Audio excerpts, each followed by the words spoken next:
আসসালামু আলাইকুম সুপ্রিয় দর্শক শ্রোতা, দেখতে পাচ্ছেন আমি কিন্তু গরুর হাটে চলে এসেছি। খুব ভালো লেগেছে আসলে এই হাটে এসে। বিভিন্ন জায়গায় আমি বিভিন্ন জায়গায় সফর করেছি, কিন্তু এখানে কিছুটা ব্যতিক্রম দেখেছি যে সিরিয়াল অনুযায়ী কিন্তু গরুর কিছু দাম কিন্তু হেরফের রয়েছে। এখানে দেখেছি যেখানে 1.5 লক্ষ টাকা দামের গরু সেখানে কিন্তু 1.5 লক্ষ টাকা দামের গরু বাঁধা রয়েছে, যেখানে 2 লক্ষ টাকার গরু সেখানে কিন্তু 2 লক্ষ টাকা দামের গরু বাঁধা রয়েছে। এতে করে ক্রেতাদের বুঝতে এবং কে ক্রয় করতে কিন্তু সুবিধা হয়।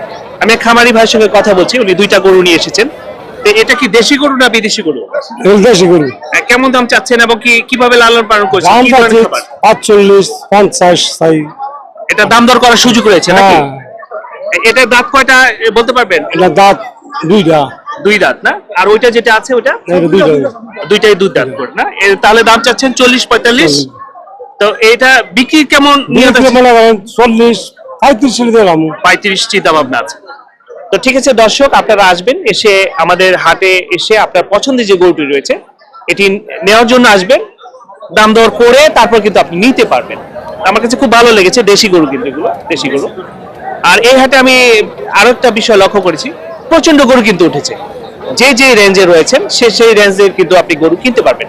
এখানে 70,000 টাকা থেকে নিয়ে শুরু করে 5 লক্ষ টাকা পর্যন্ত গরু কিন্তু রয়েছে, এবং কি মহিষ রয়েছে, ছাগল রয়েছে। আমি পর্যায়ক্রমে আপনাদেরকে প্রতিটা হাট ঘুরিয়ে দেখার চেষ্টা করবো। সকলে ভালো থাকেন আর আমাদের সঙ্গে থাকেন। আল্লাহ হাফেজ।